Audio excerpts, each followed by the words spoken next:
सर्वोच्चको पूर्ण पाठ नआउँदासम्म गृह मन्त्रालयको नेतृत्वका विषयमा माओवादी केन्द्रले कुनै निर्णय नगर्ने गृह मन्त्रालयमा दाबी नछाडेको राष्ट्रिय स्वतन्त्र पार्टीद्वारा प्रधानमन्त्री पुष्पकमल दाहाललाई निरन्तर दबाव। नेपाल बढी भ्रष्टाचार हुने मुलुकको 110औं स्थानमा ट्रान्सपरेन्सी इन्टरनेसनल भन्छ विश्वका 2/3 मुलुकमा भ्रष्टाचार गम्भीर समस्या। टुकुचाला करिडर बनाएर संरक्षण गरी खुला रूपमा बग्न दिने काठमाडौँ महानगरको योजना। 130 वर्ष पुरानो पुरातात्विक महत्व रहेको टुकुचा संरक्षण गर्ने अभियानमा पुरातत्व विभाग पनि समेट्नुपर्ने भनाई। अमेरिकाको टेक्सस भर्जिनिया लगायतका राज्यमा हिम आँधीका कारण जनजीवन प्रभावित। टेक्ससमा 7000 स्थानमा विद्युत अवरोध। र बलात्कारको आरोप लागेका क्रिकेटर सन्दीप लामिछानेमाथिको निलम्बन क्यानद्वारा फुकुवा राष्ट्रिय टिममा समावेश गर्ने नगर्ने विषयमा अन्यल कायमै। नमस्कार, कान्तिपुर डायरीका साथमा साथी तुलसीका साथमा म दिवा। अब समाचार विस्तारमा। सर्वोच्च अदालतको फैसलापछि पदमुक्त भएका रवि लामिछानेले गृह मन्त्रालयमा फर्कन बालुवाटारदेखि बालकोटको परिक्रमा तीव्र पार्नु भएको छ। दोहोरो राहदानीको विषयमा प्रहरी प्रशासनले उहाँमाथि अनुसन्धान पूरा गरेको छैन, तर तालुकवाला मन्त्रालयको नेतृत्वमा पुगेर अनुसन्धान प्रभावित गर्न खोजेको भन्दै गठबन्धनभित्र र बाहिर पनि विरोध भइरहेको छ। तर सार्वजनिक आलोचनाको वास्तै नगरी शक्तिमा पुग्न उहाँ आतुर देखिनु भएको छ। आइतबार नेपालको नयाँ नागरिकता लिएका लामिछानेले त्यही दिन पार्टीका 3 बैठक बसाएर साधारण सदस्य, केन्द्रीय सदस्य, केन्द्रीय सभापति बन्ने प्रक्रिया पूरा गर्नुभएको थियो। साँझ बालुवाटार पुगेर उहाँले उप प्रधानमन्त्री तथा गृह मन्त्रालयमा दावी गर्नुभएको थियो। प्रधानमन्त्री पुष्पकमल दाहालबाट सकारात्मक जवाब नपाएपछि उहाँ राति नै एमाले अध्यक्ष केपी शर्मा ओलीलाई भेट्न बालकोट पुग्नु भएको थियो। सोमबार पनि ओलीसँग भेट गरेका लामिछाने मंगलबार बिहान प्रधानमन्त्री दाहाललाई भेट्न बालुवाटार पुग्नु भएको थियो। प्रधानमन्त्री दाहालले माओवादी बैठकमा पनि सो विषयमा चर्चा गर्नु भएको थियो। लामिछानेलाई पुनर्बहाल गर्न एमाले अध्यक्ष ओली र स्वयं लामिछानेबाट लगातार दबाव आए पनि कानूनी राज्यको सम्मान गर्दै तत्काल उहाँलाई जिम्मेवारी दिन गाह्रो हुने दाहालको भनाइ छ।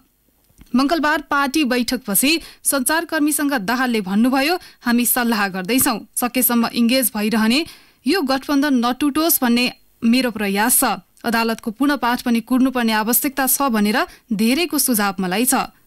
माओवादी सचिव गणेश शाहका अनुसार बैठकमा प्रधानमन्त्री दाहालले लामिछानेको दाबी र आफ्नो अडानबारे ब्रिफिङ गर्नुभएको थियो। दाहालले बैठकमा तत्काल गृहमा नयाँ मन्त्री नियुक्त नगर्ने र लामिछानेलाई पनि नदिने बताउनु भएको थियो। शाहले भन्नुभयो, रविजी अहिले जनप्रतिनिधि होइन, गैर सांसदलाई मन्त्री बनाउँदा अरू पनि गैर सांसदहरूको दाबी आउन सक्छ, तर गृहमन्त्री बनाउन लामिछाने आफैले दबाब दिनुभएको छ। सरकारको सहयात्री एमाले मार्फत पनि दबाब आएको छ, तर फैसलाको पूर्णपाठ नआएसम्म तथा राहदानीको विवाद विधिवत किनारा नलागेसम्म गृह मन्त्रालय नदिने विषयमा प्रधानमन्त्री प्रश्न हुनुहुन्छ। लामिछानेसँग मंगलबारको भेटमा पनि प्रधानमन्त्री दाहालले सकारात्मक जवाफ दिनु भएन। बालुवाटारबाट सकारात्मक प्रतिक्रिया नपाएका लामिछाने लगत्तै एमाले अध्यक्ष ओलीलाई भेट्न बालकोट पुग्नु भएको थियो। पुस 11 पनि ओलीकै जोडबलमा उपप्रधान तथा गृहमन्त्री पाएका लामिछानेले सोही भूमिका दिलाइदिन आग्रह गर्नुभएको थियो। प्रधानमन्त्रीको अडानले रासोपा सरकारमा रहने कि बाहिरिने भन्ने दुविधामा देखिन्छ। यसअघि सो पार्टीले गृह मन्त्रालय नपाए सरकारबाट बाहिरिने चेतावनी दिएको थियो। प्रधानमन्त्री दाहालले यथास्थितिमा उपप्रधान एवं गृहमन्त्रीको जिम्मेवारी लामिछानेलाई दिन नसकिने अडान लिएपछि गठबन्धनमा तनाव बढ्ने संकेत देखिएको छ। गृह मन्त्रालयको विवादमा सरकार र गठबन्धनको भविष्य जोखिममा पर्ने भन्दै दबाव बढाउने ओली र लामिछानेको रणनीति छ। यस्तै विदेशी नागरिक रहेका बखत नेपाली नागरिकका रूपमा नेपाली राहदानी लिएको भन्दै राष्ट्रिय स्वतन्त्र पार्टीका सभापति रवि लामिछाने विरुद्ध उजुरी परेको छ। अध्यागमन ऐन 2049 को दफा 8 बमोजिम कारबाहीको माग गर्दै युवराज पौडेलले हिजो अध्यागमन विभागमा उजुरी दिनुभएको हो। उजुरीमा सर्वोच्च अदालतको संवैधानिक इजलासको फैसला अनुसार लामिछानेमाथि छानबिन गर्ने सम्बन्धमा सम्बन्धित निकायले कसरी काम गरिरहेको छ भन्दै जिज्ञासा पनि राखिएको छ। आफू अमेरिकी नागरिक भएको बखत केवल नेपाली नागरिकले मात्रै प्राप्त गर्न सक्ने नेपाली राहदानी प्राप्त गर्नु लामिछानेका लागि कानूनद्वारा वर्जित र दण्डनीय रहेको उजुरीमा भनिएको छ।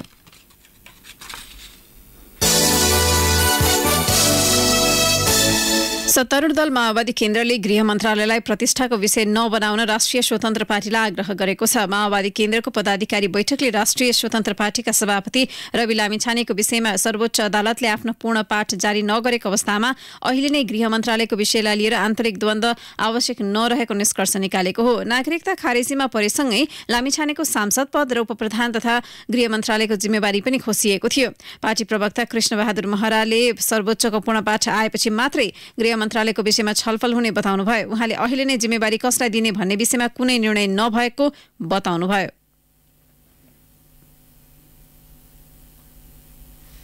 गृह मन्त्रालयमा अदालतको पूर्ण पाठ नआउँदासम्म पूर्ण पाठ बाँकी छ नि अझै फैसला नआउँदासम्म ठोक निर्णय हुँदैन। राष्ट्रपतिको 25 गतेको चुनावको जित भन्ने फैसला हो। त्यसको निमित्त हाम्रो पार्टीले सकेसम्म राष्ट्रिय सहमति कायम गर्ने कोसिस गर्छ। एमाले सहितको राष्ट्र को हुन्छ भन्ने कुरा बाँकी छ। प्रधानमन्त्रीका राजनैतिक सल्लाहकार समेत रहनुभएका नेता हरिबोध गजुरेलले अहिलेको अवस्थामा गृह मन्त्रालयलाई राष्ट्रिय स्वतन्त्र पार्टीले प्रतिष्ठाको विषय बनाउन नहुने बताउनुभयो। अदालतको पूर्ण पाठ पनि आएको छैन होइन। अरू विषय कम्प्लेक्स छैन, सजिलो विषय छैन नि त। यो जनसरकारको विषय भइसक्यो नि त। जनसरकारको विषय भइसक्यो हुनाले होइन हामीले फटाफट निर्णय गरिदिएर नि हुँदैन। यो अलिकति त्यसलाई सबै पाटा पक्षहरू यसलाई केलाउनु पर्यो, हेर्नु पर्यो, बुझ्नु पर्यो होइन। फेरि सरकारको प्रधानमन्त्रीको इम्प्रेसन बिग्रिनु पनि भयो जनतामा। त्यो कुरालाई ख्याल गर्नु पर्यो भन्ने कुरो भइरहेको छ क्यारे। उहाँले पनि प्रधानमन्त्री आफ्नो कुरा राख्नु अब त्यसको एउटा निष्कर्षमा पुगेको छैन। राष्ट्रपति निर्वाचनमा निर्णायक मत भएको माओवादी केन्द्रभित्र गठबन्धनको भावना विपरीत राष्ट्रपतिमा राष्ट्रिय सहमति खोज्न नहुने तर्क समेत बढेको छ।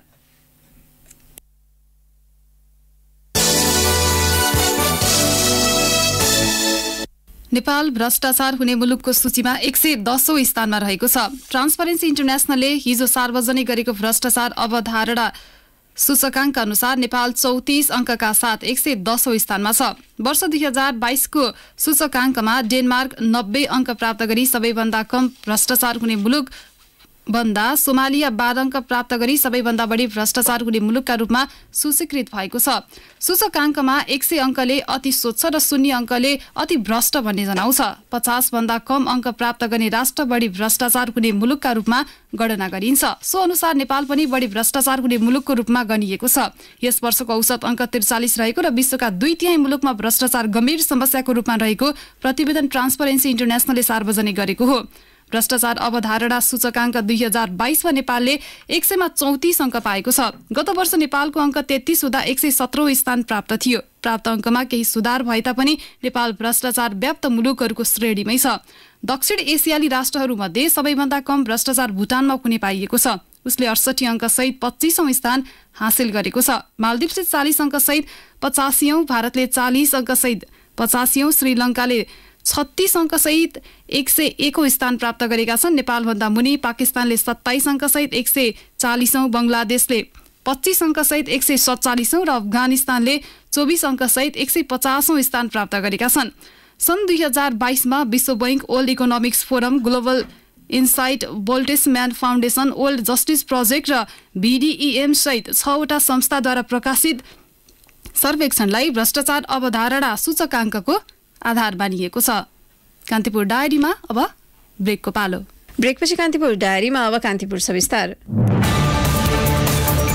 कान्तिपुर सविस्तार।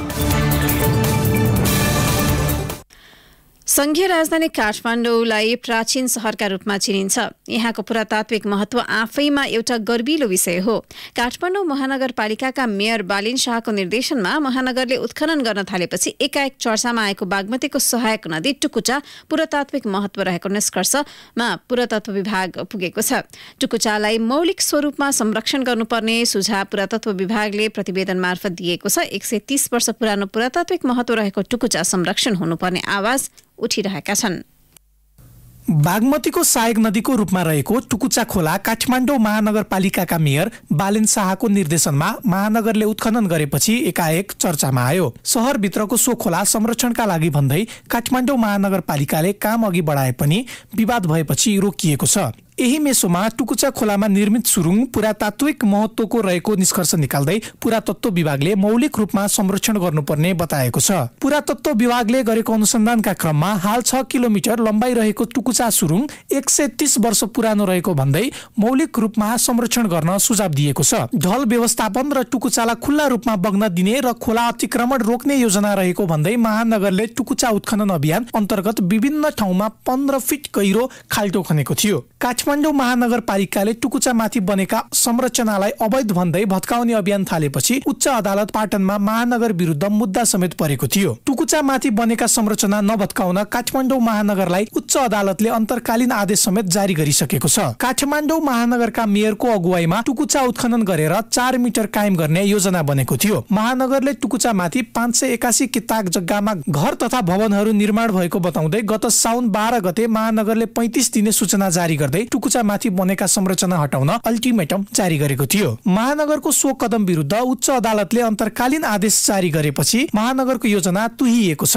महानगरपालिकाले कुनै अन्य निकायसँग समन्वय नगरी आफ्नै ढंगमा अगाडि बढेको आरोप समेत लागेको छ। यता महानगर भने आफैमा स्थानीय सरकार भएकाले आफ्नै ढंगबाट टुकुचालाई कोरिडोर बनाएर संरक्षण गरी खुल्ला रूपमा बग्न दिने योजना बनाएको बताउँछन् महानगरका प्रवक्ता नवीन मानन्दर। उनी भन्छन् महानगर स्थानीय सरकार हो र स्थानीय सरकारले आफ्नो दायित्व भित्र रहेको चिजहरूलाई चाहिँ संरक्षण गर्नु खोज्यो। हामी एउटा चाहिँ सरकार भइसकेपछि यो सरकारले गर्ने काम चाहिँ अगाडि बढायो। अब खोला आफ्नै ढंगबाट बग्न दिनुपर्छ र त्यो साइडको चाहिँ ठाउँमा चाहिँ करिडोर बन्नुपर्छ भनेर चाहिँ लाग्यो। संरक्षणै हुन्छ खोला त अब हामीले बनाउनु कुरै भएन, त्यसलाई चाहिँ संरक्षण गर्ने, त्यसलाई राम्रो पार्ने, ब्युटिफिकेसन गर्ने भनेर चाहिँ लाग्यो। अदालतले चाहिँ अब जे निर्देशन गर्छ, जे निर्णय गर्छ त्यही नै हाम्रो हातमा हुन्छ नि त। विभागका अनुसार टुकुचाको उद्गम स्थल यकिन गर्न सकिने आधार छैन। उपत्यकाका अन्य नदी नाला जस्तै यस खोलाको पनि शिवपुरी जलाधार क्षेत्र नै उद्गम स्थल हुन सक्ने अनुमान छ। टुकुचा, चुनदेवी, बालुवाटार, नील सरस्वती, नारायणहिटी दरबार, जय नेपाल सिनेमा हल, तीनधारा मार्ग, बाग बजार, बिरकुटी मण्डप, भद्रकाली स्थित सेनाको मुख्यालय हुँदै कालमोचन घाटमा पुगेर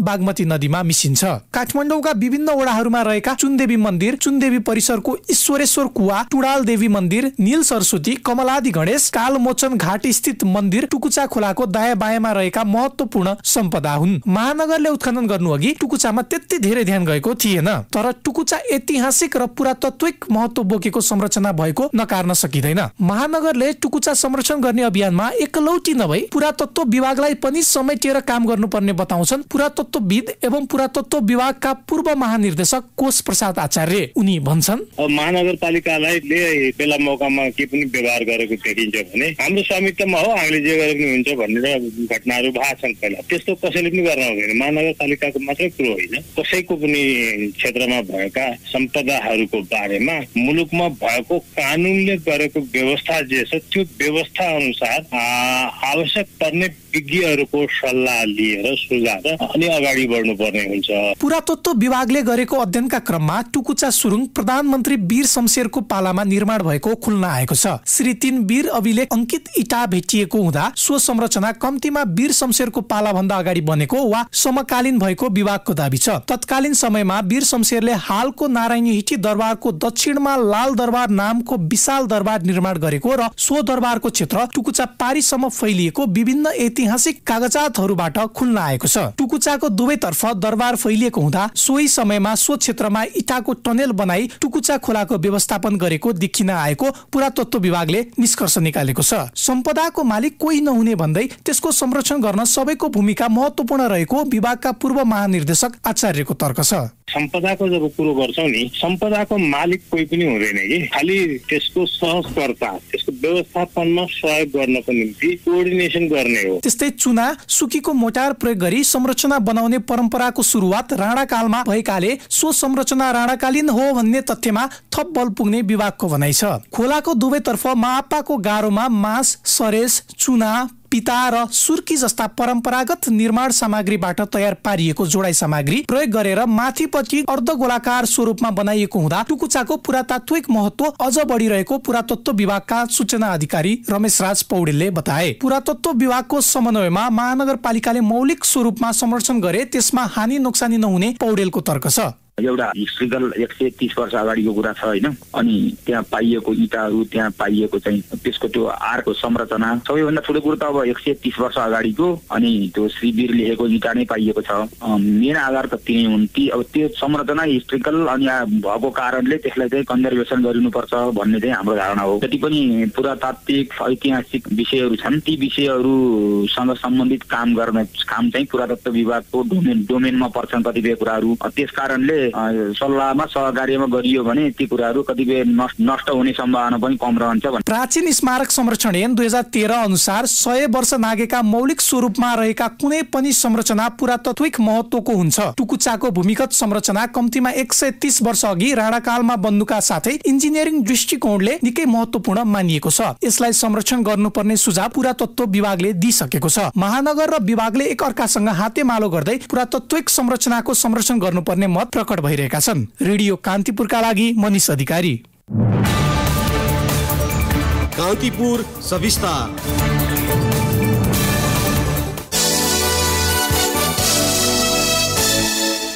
स्वास्थ्य तथा जनसङ्ख्या मन्त्री पदम गिरीले बजारमा पाइने औषधिमाथि निगरानी बढाउन निर्देशन दिनुभएको छ। औषधि व्यवस्थापन विभागको अनुगमन तथा ब्रिफिङ लिने क्रममा आयोजित कार्यक्रमलाई सम्बोधन गर्दै मन्त्री गिरीले फार्मेसीहरूको निरीक्षण र नियमन गर्न आवश्यक रहेको बताउनुभयो। निगरानी र निरीक्षणका लागि आवश्यक जनशक्ति नभएको र अन्य बहाना नबनाई निरीक्षणमा लाग्न आग्रह गर्नुभएको हो। बजारमा चाहिँ गुणस्तरहीन औषधिहरू छ्याप्ती छन्। अझै राम्रोसँग म्यासिभली सबै ठाउँमा पुग्ने हो भने यसको आकार बढेर जान सक्छ। यसतर्फ जनशक्ति छैन वा यो छैन त्यो छैन भन्ने बहानामा हामीले नागरिकहरूको चाहिँ स्वास्थ्यको सवालमा खेलवाड गर्न पाइँदैन। यो सवालमा जनशक्ति छैन वा प्रयोगशालामा हाम्रा चाहिँ केही लिमिटेसनहरू छन् वा इत्यादि कुराहरूले गर्दाखेरि हामीले गर्न सकिरहेको छैनौँ भनेर भन्न पाइँदैन। यो मैले स्पष्ट रूपमा भनेको छु। नागरिकको स्वास्थ्यमा कसैले पनि खेलवाड गर्न नमिल्ने उहाँको भनाइ थियो। मन्त्री गिरीले स्वास्थ्य विभागमा पूर्वाधारको दुरावस्था रहेको भन्दै पूर्वाधारको निर्माण गरेर अघि बढ्न समेत निर्देशन दिनुभयो। नेपालमै अत्यावश्यक औषधि उत्पादन गर्नुपर्ने उहाँको भनाइ थियो। मलेसियाका गृहमन्त्री फुद्दिन नासुसुन इस्माइलको आसन्न भ्रमणका क्रममा नेपाल पक्षले श्रम सम्झौता कार्यान्वयनलाई प्राथमिकताका साथ उठाउने भएको छ। कामदारको मर्यादित श्रम सामाजिक सुरक्षाको सुनिश्चितता र उपचार पाउने प्रबन्धका विषयमा पनि मलेसियाका गृहमन्त्री इस्माइलसँग छलफल हुनेछ। गृहमन्त्री इस्माइल 15 सदस्यीय उच्चस्तरीय टोलीको नेतृत्व गर्दै भोलि काठमाडौँ आउँदै हुनुहुन्छ। उहाँले गृह मन्त्रालयको समेत कार्यभार सम्हालेका प्रधानमन्त्री पुष्पकमल दाहाल, श्रम रोजगार तथा सामाजिक सुरक्षा मन्त्री डोर प्रसाद अर्यालसँग भेट गर्नुहुनेछ।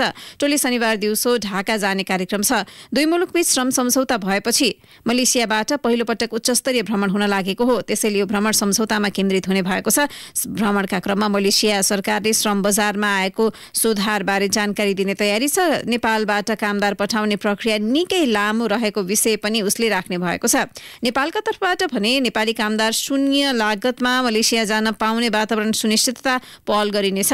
शून्य लागतमा कामदार भर्ना गर्ने भनिए पनि मलेसियाको ग्लोब्स इलेक्ट्रोनिक्स र प्लान्टेसनमा मात्र कार्यान्वयनमा आएको छ। श्रम रोजगार तथा सामाजिक सुरक्षा मन्त्रालयले श्रम सम्झौता कार्यान्वयनमा बाधा परेका विषयलाई सम्बोधन गर्न दुई देशबीचका अधिकारीहरूले संयुक्त बैठक गर्ने जानकारी दिएको छ।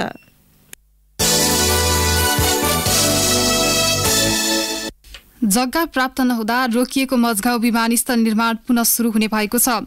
औपचारिक रूपमा जग्गा प्राप्त नभए पनि मौखिक सहमतिका आधारमा निर्माण अघि बढाइने भएको हो।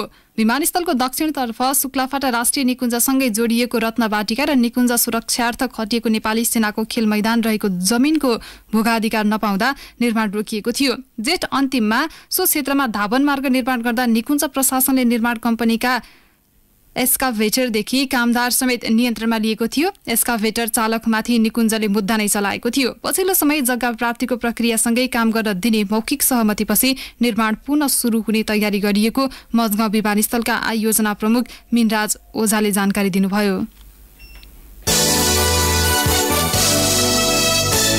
गौरीशंकर संरक्षण क्षेत्रमा पर्ने रामेछापको गुम्देलमा 3 दिनदेखि लागेको डडेलो नियन्त्रणमा आउन सकेको छैन। चामरुको जंगलबाट आइतबारदेखि डडेलो लागेको हो। डडेलो नियन्त्रणको प्रयास भए पनि भिरालो जमिन र घना जंगल कच्ची भएकाले कठिनाई भएको प्रमुख जिल्लाधिकारी शोभाखर रेग्मीले बताउनुभयो। प्रमुख जिल्लाधिकारी रेग्मीले भन्नुभयो, हामीले सेना प्रहरी, वन कर्मचारी र स्थानीयको सहयोग लिएर आगो निभाउने प्रयास गरिरहेका छौं। करिब 150 जना डडेलो निभाउन जंगलमा जुटिरहेका छन्।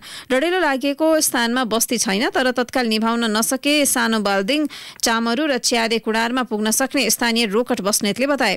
डडेलो लागेको क्षेत्रमा दुर्लभ रेड पाण्डा लगायत जीवजन्तुको वासस्थान छ। केही चौरी र भेडीगोठ समेत सो स्थानमा रहेका छन्। चामरूबाट डडेलो सुरु हुन साथ स्थानीय र नजिकको बस्तीबाट प्रहरीको टोली त्यहाँ पुगेको थियो। कान्तिपुर डायरीमा पुनः ब्रेकको पालो। ब्रेकपछि अब आर्थिक प्रसङ्ग। सम्पत्ति शुद्धिकरण सम्बन्धी केही ऐनलाई संशोधन गर्न बनेको विधेयकलाई द्रुत गतिमा अघि बढाइने भएको छ। अर्थ मन्त्रालयमा बसेको सम्पत्ति शुद्धिकरण सम्बन्धी राष्ट्रिय पुनरावलोकन राष्ट्रिय बैठकले हिजो सम्पत्ति शुद्धिकरण, निवारण तथा व्यावसायिक वातावरण प्रवर्धन सम्बन्धी केही ऐनलाई संशोधन गर्न बनेको विधेयकलाई फास्ट ट्र्याकमा अघि बढाउने निर्णय गरेको हो। विधेयकको मस्यौदालाई आगामी आइतबारसम्म मन्त्री परिषदमा पेश गर्ने र मन्त्री परिषदले फास्ट ट्र्याकमा संघीय संसदमा पठाउने उपप्रधान एवं अर्थमन्त्री विष्णु पौडेलले जानकारी दिनुभयो। सम्पत्ति शुद्धिकरण सम्बन्धी प्रावधानहरूको प्रभावकारी कार्यान्वयन गरेर अन्तर्राष्ट्रिय रूपमा नेपालको छवि बिग्रन नदिने उहाँको भनाइ छ। वित्तीय अपराध नियन्त्रणका लागि समयमै कानून निर्माण गर्न नसक्दा नेपाल कालो सूचीमा पर्ने जोखिम बढेको छ। सम्पत्ति शुद्धिकरण मामिलामा निगरानी राख्ने अन्तर्राष्ट्रिय निकाय एसिया प्रशान्त समूह एपीजी र फाइनेन्सियल एक्सन टास्क फोर्ससँग सम्बन्धित मापदण्ड अनुरूपका कानून निर्माण गर्न नसक्दा नेपाल ग्रे लिस्ट पर्ने जोखिम बढेको छ। अब अन्तर्राष्ट्रिय प्रसङ्ग। अमेरिकाको टेक्सस, भर्जिनिया, अस्टिन लगायत राज्यमा हिम आँधीका कारण जनजीवन प्रभावित भएको छ। हवाई तथा सडक यातायात सहित विद्युतीय सेवा प्रभावित हुन पुगेको अल जजिराले जनाएको छ। वेस्ट भर्जिनियादेखि पश्चिमी टेक्ससमा 1600 बढी हवाई उडान रद्द भएका छन्। 7000 स्थानमा विद्युत अवरुद्ध भएको छ। यस्तै हिम आँधीमा परि 2 जनाको मृत्यु भएको अमेरिका अधिकारीले जनाएका छन्। हिम आँधीमा 90 बढी सवारी दुर्घटना भएका छन्। चिसो छल्न प्रयोग गरिएका हिटरका कारण 2 आगलागीका घटना समेत भएका छन्। मौसममा सुधार नआउन्जेल घरभित्रै बस्न नागरिकलाई आग्रह गरिएको छ। यसअघि जनवरीको मध्यमा जर्जिया र अलाबामामा आँधी तथा भारी वर्षाका कारण 7 जनाको मृत्यु भएको थियो।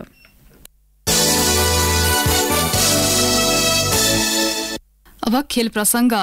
बलात्कारको आरोप लागेका क्रिकेटर सन्दीप लामिछानेमाथिको निलम्बन नेपाल क्रिकेट संघ क्यानले फुकुवा गरेको छ। पोखरामा हिजो बसेको बोर्ड बैठकले लामिछानेमाथिको प्रतिबन्ध फुकुवाको निर्णय गरेको सदस्य वीरेन्द्र बहादुर चन्दले जानकारी दिनुभयो। नेपाली क्रिकेट टिमका पूर्व कप्तान सन्दीप लामिछानेले गत भदौ 5 गते काठमाडौँ गौशालाको एक होटलमा लगेर एक नाबालिग किशोरी बलात्कार गरेको आरोप लागेपछि क्यानले लामिछानेलाई भदौ 23 निलम्बन गरेको थियो। त्यसपछि गत असोज 20 गते पक्राउ परेका सन्दीप पूर्वपक्षका लागि थुनामा थिए। तर पाटन उच्च अदालतले गत पुस 28 गते लामिछानेलाई 20 लाख धरोटी राखेर छोड्न आदेश दिएपछि सन्दीप थुनामुक्त भएका थिए। उनलाई धरोटीमा छाड्ने आदेश विरुद्ध महान्यायाधिवक्ता कार्यालयले हिजै सर्वोच्च अदालतमा निवेदन दर्ता गराएको थियो। तर यता पोखरामा बसेको बैठकले भने लामिछानेमाथिको निलम्बन फुकुवाको निर्णय गरेको हो। निलम्बन फुकुवा बारे क्यानले औपचारिक रूपमा धारणा बाहिर ल्याइसकेको छैन। निलम्बन फुकुवापछि उनलाई राष्ट्रिय टिममा समावेश गर्ने नगर्ने वा नेपालको तर्फबाट खेल्न अनुमति हुने नहुने बारे स्पष्ट भइसकेको छैन। उनको मुद्दाको लिगमा म्याच र स्पट फिक्सिङ भएको कुरा बाहिरिएपछि क्यानका अध्यक्ष चतुरबहादुर चन्द लगायतका गतिविधिमाथि क्यानभित्र तीव्र विरोध हुँदै आएको छ। क्यानका 7 जना सदस्यले चन्द लगायतको राजीनामा माग गरिरहेका छन्। हिजोको बैठकमा समेत उनीहरूले असहमति जनाएका छन्। यस्तो अवस्थामा क्यानले सन्दीप लामिछानेको निलम्बन फुकुवाको विवादास्पद निर्णय गरेको हो।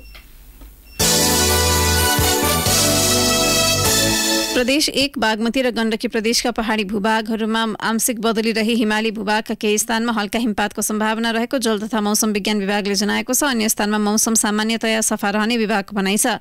काठमाडौँ उपत्यकाको न्यूनतम तापक्रम 7 डिग्री सेल्सियस मापन गरिएको छ। अधिकतम तापक्रम 22 डिग्री सेल्सियस पुग्नेछ। सूर्योदय बिहान केही बेर अघि 6:51 भयो भने सूर्यास्त भरे साँझ 5:44 हुनेछ।